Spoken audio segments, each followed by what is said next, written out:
En tout cas, c'est vraiment pas juste. J'ai le goût de tout lâcher et ça n'a pas de bon sens. C'est pas juste, pas en tout.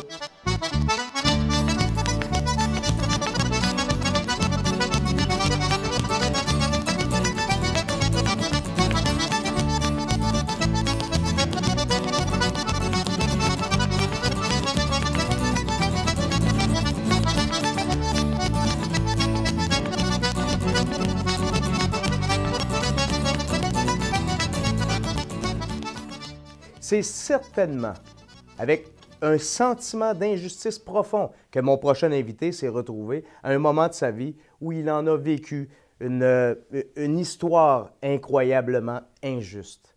Voyons maintenant comment il a réussi à transformer cette injustice en une histoire de vie incroyable. Mesdames et messieurs, Manu Lemire. Quel âge as-tu en partant? J'ai déjà un gros 25 ans. Hey, 25 ans. 25 ans, tu es un gars. Normalement, les gars, ça se pose pas trop de questions sur qui on est, puis qu'est-ce qui nous fait vibrer, puis c'est quoi la spiritualité. Hein? On n'est pas élevé comme ça. Personne ne nous dit de poser des questions. Qu'est-ce qui t'a amené là, toi? Je dirais que premièrement, le fait que j'ai eu une éducation par une mère monoparentale m'a donné beaucoup le côté féminin sans tomber dans les clichés, mais surtout le côté d'exprimer mes émotions. OK. Comment je me sens. Quand je fais quelque chose à quelqu'un, quel effet ça me fait de voir sa réaction. Beaucoup d'introspection. Et ma mère, c'était quelqu'un qui lisait environ 3 livres par semaine sur des sujets comme la psychologie, le développement de soi, l'atteinte de potentiel. Elle m'a beaucoup transmis ça à travers sa façon de m'élever en me posant énormément de questions sur qui j'étais. Ça faisait comme si j'étais un peu... c'est comme si j'étais l'expert de ma vie, mais dès que j'avais 5 ans. Wow. Elle me disait, toi, Manu, qu'est-ce que tu en penses de ça? Je disais, ben, j'ai eu de la peine. OK, puis est-ce que tu as aimé ça, avoir de la peine? Ben non. Qu'est-ce que tu penses que c'est une bonne idée ou une mauvaise idée d'avoir fait ça? Je dis, ben, je pense que c'était pas une bonne idée. Fait que, tu sais, j'avais beaucoup d'introspection dès un âge très jeune. OK. Tu viens de où? Ici, Je viens de Trois-Rivières. J'ai OK. déménagé énormément dans ma jeunesse pour des raisons assez difficiles, dans le fond. Question de chercher un contexte de vie plus favorable parce qu'on était extrêmement pauvres puis on fuyait, dans le fond, un conjoint violent. Fait il a fallu qu'on se déplace énormément pour essayer de trouver la petite opportunité qui allait un peu nous sortir la tête de l'eau. Puis progressivement, à force de déménagement, changement d'école primaire, des fois jusqu'à 2 fois dans la même année, des déménagements, tu sais, ça a amené beaucoup de... Ça aussi, ça a créé une grande ouverture parce que j'ai pas eu le temps d'établir des bases. Fait que j'ai pas eu le temps de rentrer dans une certitude qui me disait « Ah, c'est ça la vie. Ah, tous les petits amis à l'école pensent comme ça, fait que c'est ça la vie. » J'ai toujours eu des « Oh, ils pensent comme ça à telle école, mais dans l'autre école, ils pensent pas du tout comme ça. » Fait que ça me mettait toujours face à un choix de qui a raison dans le fond. Fait que je me suis dit, je pense pas que quelqu'un ait raison, je pense qu'il faut se faire notre propre image du monde. Fait que j'ai commencé déjà très jeune avec cette espèce de mentalité d'ouverture. OK. Ah, mais le contexte t'a amené bon, avec une mère, tu l'as dit tantôt, qui t'a ouvert l'esprit, Ouais. qui a été super, je Un dirais, ange. hein, un ange. Ça a été... bon, puis là, tout le contexte amène, tu pars de Trois-Rivières. Récemment, je sais que tu es rendu à Québec. Mhm. Hein, on te voit énormément sur les réseaux sociaux.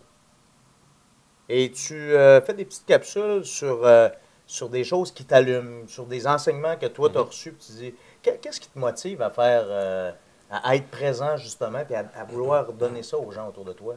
Ben, en fait, l'histoire de pourquoi j'ai commencé à faire des vidéos sur Facebook, c'est vraiment l'anecdote le plus anodin possible. C'est que j'ai commencé dans mon environnement concret à donner des petits conseils à des gens qui venaient vers moi parce qu'ils trouvaient que ça avait du sens des fois, qu'est-ce que je disais, mes opinions. Puis là, je m'étais fait poser une question un vendredi, alors que j'étais au travail, par un jeune qui me demandait une question sur les relations amoureuses. Il me parlait d'une situation avec une fille, il avait besoin de conseils. Puis j'ai dit, je vais prendre la fin de semaine pour y réfléchir, puis lundi, je vais te revenir avec ça. Mais finalement, lundi matin, quand je me suis levé, j'ai comme eu une espèce d'instinct de me dire, probablement que c'est pas la seule personne qui se pose cette question-là, puis je me suis dit, si jamais la réponse que je vais apporter pourrait, ne serait-ce qu'aider 4, 5, 10 autres personnes qui vivent cette situation-là, ben pourquoi pas en faire une vidéo sans mentionner le nom de la personne, bien sûr, mais de parler de la situation pour pouvoir rendre ça public, puis peut-être aider les gens. Puis finalement, ce premier vidéo-là que j'ai fait sur Facebook a été vu plus de 250 000 fois jusqu'à maintenant, fait que c'est inattendu. 250 000 fois. Mm. Y en a-tu qui se posé la question? Les relations amoureuses, hein, je pense que à main levée, qui a déjà été en amour? Oui, et qui s'est déjà posé des questions sur sa relation. Exactement. Bon, hein, ce n'est pas un beau fleuve tranquille. C'est ça. Je pense que c'est clair hein, pour tout. Les pour montagnes tous. russes. Ouais. Hey, wow! Fait que déjà là, moi, j'ai la conviction que pour vivre sa légende, donc être dans sa mission, il faut nécessairement être tourné vers les autres. Hein, c'est comme ça que ça nous fait grandir, puis que ça nous nourrit, que ça nous donne un sentiment de satisfaction. C'est exactement ce que tu as fait. Est-ce que tu savais à ce moment-là que c'était ta mission? Ou c'est arrivé après de commencer à réaliser que oh, ça fait du bien, ça résonne. Comment ça... Ça a commencé, en fait. Ben, ma mission m'est arrivée avant même de faire des vidéos. Parce que ça, le premier vidéo, justement, je l'ai fait, j'avais 24 ans. Puis ma mission m'est venue à l'âge de 19 ans. Okay. Quand j'ai vécu la crise existentielle de ma vie pendant laquelle tout s'écroulait au niveau sportif, professionnel, des études, de ma relation, de ma santé. Même ma relation avec ma mère, c'était difficile à ce moment-là, de par une typique crise existentielle, justement, qui entraîne pratiquement. Ouais. Puis à ce moment-là, avec toute cette souffrance-là, j'ai fini par avoir un déclic que les autres autour de moi souffraient beaucoup, mais souvent pour des raisons que je trouvais un peu dommages. Tu sais, quelqu'un qui prend vraiment mal le fait que, par exemple, son chum arrive en retard de 15 minutes à leur souper au resto puis qui va vraiment en souffrir. Quelqu'un qui va avoir un échec scolaire, par exemple, tu sais, un 55 puis qui va être une semaine à broyer du noir, puis avec les épreuves de vie quand même vraiment intenses, tu sais, que à travers aider quelqu'un à surmonter une tentative de suicide, tu sais, il s'est passé plein de choses. Mon rêve sur lequel je travaillais depuis toujours a été brisé en même temps. Fait que tous mes repères s'écroulaient. Puis là, je voyais les gens souffrir pour des choses qui, à mon avis, parce que oui, je jugeais à l'époque, puis je voyais leur souffrance comme carrément pour des banalités. Okay. Fait que là, j'ai commencé à shaker les gens puis à leur dire « Allume, t'es heureux, ta vie est belle. » Puis là, ça leur rentrait dedans, puis on dirait qu'ils prenaient conscience de « Aïe, aïe, ça a du sens, qu'est-ce qu'il dit, ce gars-là. » Puis moi, de recevoir le feedback positif de gens qui revenaient vers moi, mettons, 2 semaines plus tard, 3 jours plus tard, 1 mois plus tard, puis qui me disent « Manu, tu te rappelles-tu la phrase que tu m'as dit? Depuis ce temps-là, là, j'ai plus jamais été pareil dans mes relations. » Puis j'ai commencé à voir l'impact, puis je me suis dit, étant donné que j'avais plus de repères dans ma vie personnelle, j'avais plus de points d'attache, mon rêve, comme je te disais, c'était toute ma vie. C'était de jouer au basket au niveau universitaire. Ça m'a été enlevé. Donc, c'est comme si je vivais pour rien. Je savais plus quoi faire. Okay. Puis la première fois que j'ai eu ce sentiment de revivre à nouveau, c'est à travers le feedback positif que j'ai eu de par le fait de donner. Donner des conseils, donner de l'amour, donner de mon temps, de ma personne, puis de ce que j'avais de meilleur en moi aux autres. Fait que ça a été une révélation à 19 ans. Tu as dit, on s'est jasé dernièrement, puis tu as sorti une parole qui restait en moi et qui résonne, puis je veux que tu la redises. Tu dis, si les gens, quand on donne, s'ils savaient, finis donc la phrase, quand on leur donne quelque chose, là, s'ils savaient comment que ça nous redonne, ça serait gênant. Quelque chose exactement. de même. Hein? C'est que quand on se rend compte à quel point le fait de donner nous revient au centuple, c'est quasiment égoïste de donner tellement qu'on le sait à quel point ça revient. Puis ça revient encore plus beau, tu sais, la phrase « Soyez surpris de ce que vous allez semer dans le champ du voisin, qu'est-ce que le vent va ramener sur votre terrain. » Tu sais, c'est incroyable, là, la loi du retour est assez puissante, disons. C'est là, hein? Puis tu le sens, puis tu le réalises. Puis j'ai des preuves concrètes, il s'en passe des choses incroyables. Des fois, je vais donner tout bonnement, je vais croiser quelqu'un dans la rue. Juste l'autre jour, j'étais au centre d'achat, puis il y a un petit garçon, peut-être 16 ans, au Laura Secor, qui commence, tu vois, il commence à travailler, puis il offre des amandes au chocolat. Puis, tu sais, il a tellement un beau sourire. Tu sais, les gens, ils n'aiment plus travailler de nos jours, là, puis ils attendent la fin de leur chiffre. Puis lui, il était là, « Hey, est-ce que vous voulez? » Il était vraiment dynamique, tu voyais. Puis juste ça, moi, ça a fait, « Wow, il y a des personnes comme ça. » Puis j'ai acheté un sac d'amandes, j'y ai donné. Tu sais, je n'ai pas acheté pour moi, juste... Lui, il était comme, « Pourquoi tu... » Ben, pourquoi toi, tu es aussi heureux? C'est le même principe, juste comme ça. Tu viens de me donner un sourire, tu viens de me donner un moment de bonheur, ça fait que tu as redonné tout de suite cette générosité-là. Puis lui, il ne l'a pas fait pour se faire payer des amendes, là, mais c'est comme ça que ça marche la vie. T'sais. Exactement. Hey, c'est une belle sagesse. Hein, puis là, tu me racontes que finalement, les débuts ne sont pas faciles. Tes points de repère s'écroulent tous un après l'autre. ton rêve d'être professionnel basket, qui en fait, tu mettais tout ton temps, ton énergie, tes sacrifices, c'était l'objectif ultime, c'était le point. Et ça disparaît. Ouais. J'en comprends que c'est parce que tu as eu un problème physique. Puis, c'est une anecdote qui vaudrait tellement la peine que... Vas-y. Mais pour faire une histoire courte, ça a été toute ma vie, puis justement, j'ai fait des sacrifices toute ma vie au niveau, tu sais, de discipline du sommeil, d'alimentation, les parties, tu sais. J'étais le gars plate parce qu'il a son rêve, tu comprends? Ouais. Parce Ça que valait j'avais ça valait la peine. C'est ça, mais j'avais compris que sacrifice, effort égale résultat. Puis je voulais tellement que j'étais prêt à tout. Même au point où j'ai été m'exiler en Europe, puis j'ai été courir dans les montagnes à la Rocky pendant 2 mois, mes 2 derniers mois avant ma dernière saison collégiale, parce que je savais que si je restais au Québec, j'allais juste être avec les chums, on boit, on s'amuse. Je me suis dit non, moi j'ai mon rêve. Fait que je pars, je m'en vais sans distraction. Je fais de la muscu là-bas, je joue au basket, je fais des programmes pour sauter plus haut, je pratique mon dribble, je pratique mes shots, je pratique mes... pour devenir un maître du basketball carrément. Puis à force de sacrifice, puis de cadran à 7 heures le matin, tout un été de temps, bien, j'arrive au Québec, puis je vois le résultat concrètement sur le terrain de mes actions.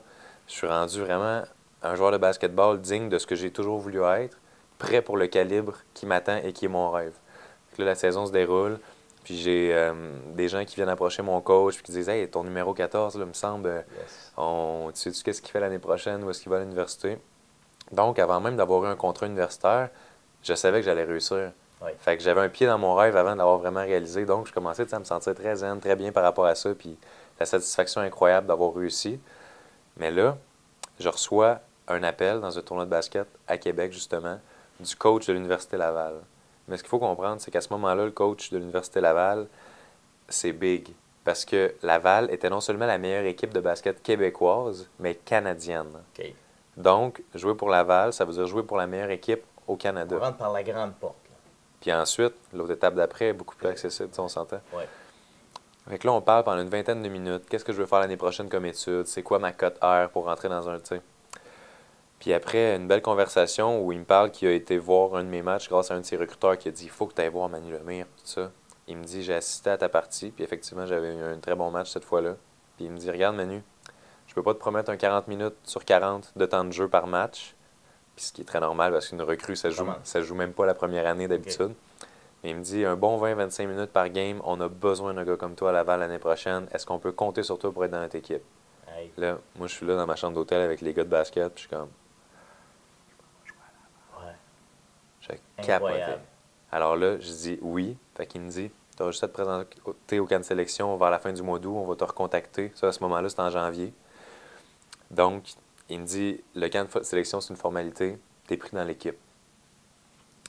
Yes. Je raccroche, mon rêve vient de se réaliser, j'ai mon offre. C'est le rêve dans le rêve, tu sais, c'est la meilleure équipe. Ben oui. Fait que là, pendant les 3 mois suivants, j'ai jubilé carrément, il n'y a plus rien qui m'affectait, le bonheur, tu sais, enfin, parce que tu sais, j'ai passé par des temps difficiles. Là. Fait que là, j'avais ma paye.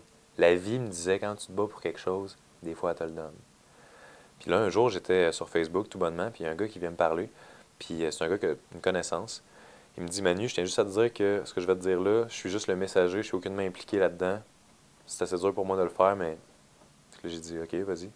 Puis il me dit, ben l'Université Laval, c'était une joke. Non. Il dit, c'est des gars qui se trouvaient drôles, puis ils t'ont appelé, puis ils t'ont niaisé. Dans le fond, c'est pas vrai, dans le fond, que c'est pas Laval qui t'a appelé. Non. Ouais. Incroyable. À ce moment-là, ce qu'il faut savoir, c'est qu'il était trop tard pour accepter d'autres offres d'université. Non. Fait ayant eu les sacrifices et le talent nécessaire pour jouer, je me suis ramassé à carrément plus d'études, plus de basket. La vie qui repart à zéro avec aucun but, tu sais. Mais c'est incroyable. Il n'y a sûrement pas grand chance que ça arrive, hein, mais c'est arrivé. Ouais. Tabarnak. Tu me dis ça, mais c'est l'injustice, moi, qui est une valeur qui est profondément ancrée en moi. J'entends ça, puis ça me fait mal. Ça me fait mal pour toi. Aujourd'hui, je le vois comme un cadeau, tu sais. Oui. Il a fallu, oui. La journée même, certainement pas. Certainement pas, mais oui, ça t'a amené à autre chose. Ça a ouvert d'autres portes. Ça fait qui tu es aujourd'hui. Puis, tu vas probablement aider plus de gens à rayonner puis à être heureux dans ta nouvelle vie. C'est sûr. Que si tu étais allé vers là. On peut le dire aujourd'hui parce que là, tu es rendu dans une réussite. Parce que les gens les gens te suivent, les gens se reconnaissent. Il y a plein de monde, on le voit là, sur les réseaux sociaux, puis ceux qui ne le savent pas encore, ben, allez sur Facebook, Manu Lemire, vous allez le trouver. Il y a plein de monde qui trouve du bonheur puis qui trouve de l'accomplissement dans ça, en tout cas dans le fait de suivre. Donc ça, c'est l'histoire aujourd'hui, elle est belle, mais en écoutant ça, on n'a donc pas le goût que ça nous arrive quand même. Non, hein? c'est sûr. On doit se demander quand ça arrive, il est où le positif là-dedans? C'est pas Mais aujourd'hui, tu sais, grâce à ça, le niveau de souffrance que j'ai vécu à ce moment précis-là de ma vie m'a amené à un point où aujourd'hui, comment tu veux que je souffre, sincèrement? Ouais. Tu comprends? Parce que je relativise puis je me dis, j'ai passé par là, je l'ai traversé. Ouais. Arrête, Manu, avec ta contravention, là. Arrête, Manu, avec une chicane de couple. Arrête, Manu, avec une... je sais pas, tu sais, je perds un portefeuille avec 300 pièces dedans. Tu sais, c'est des choses que tu t'arrêtes souvent puis la vie est dure. Eh non, là, regarde, c'est En juste... fait, tu te resserres à toi Ouais. ce que tu as servi à tes premiers qui t'ont montré que tu étais capable de le... Hein, tu les as dit, attends un peu, là, moi, j'en ai de la chenoute chez nous, là. Puis toi, ta petite patente, tu sais, tu les as shakées à ce moment-là. Et là, tu te l'appliques à toi, Exactement. au jour le jour. Hein, parce qu'il nous en arrive des petites patentes à tous les jours. Ouais. Hein, c'est clair. Mais c'est ça la vie, tu sais. C'est quoi les projets pour toi, là, dans les jours, dans les mois, dans les années? Tu disais que tu avais un rêve, c'était le basket. Maintenant, c'est quoi ton rêve? Qu'est-ce que tu aimerais? Ben, j'ai un petit rêve qui est de changer le monde. Ah, c'est léger. Tu sais, c'est soir et week-end, dans le fond, je me consacre à ça. Non, mais pour de vrai, c'est vraiment... le but, c'est juste d'avoir un impact global. Tu sais, pas changer le monde dans le sens un jour, il va y avoir un pays qui va s'appeler le Manu Gabouchni. Puis, tu sais, c'est vraiment changer le monde dans le sens créer des sourires. Amener une vibe énergétique positive qui fait que, tu sais, tu te croises dans la rue, là, fais un méga sourire à quelqu'un, là, le 3/4 du temps, ça crée un malaise. Le sourire, malaise. Quand est-ce que dans l'équation, c'est censé faire ça? C'est ça. Fait que moi, je veux contribuer. Les projets, c'est des tournées de conférences. Je crée une nouvelle conférence bientôt que je veux lancer qui va être gratuite pour les adolescents. Parce que je veux redonner à cette tranche d'âge-là. L'âge, j'étais vraiment vulnérable, j'avais pas mes outils, j'avais pas mes expériences. Puis, si seulement j'avais eu un role model positif pour m'identifier à lui puis me dire, malgré l'environnement négatif ou malgré la pression d'être cool, ben moi, j'ai plus envie de devenir ce genre de gars-là plus tard, comme Manu, qui est libre, qui est bien, qui adore sa vie puis qui vit sa légende personnelle, comme tu dis. Wow. Ben, c'est bien.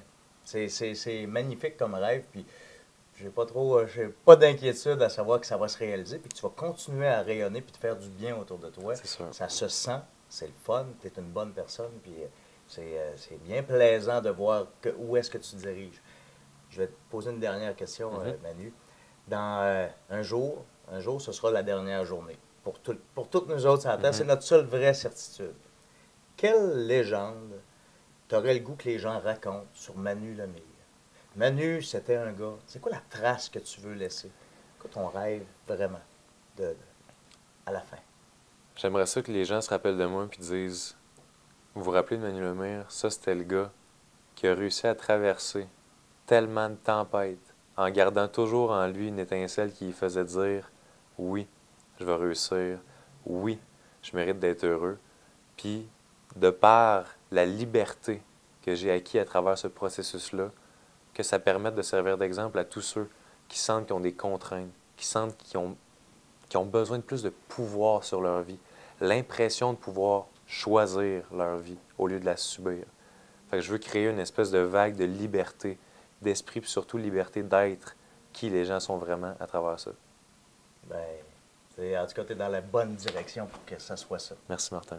Merci beaucoup pour qui tu es. C'est super. Hein? On aura compris que Manu Lemire est celui qui crie haut et fort que pour vivre sa légende et attirer le bonheur, ben il faut, coûte que coûte, trouver le positif dans tout ce qui nous arrive dans la vie.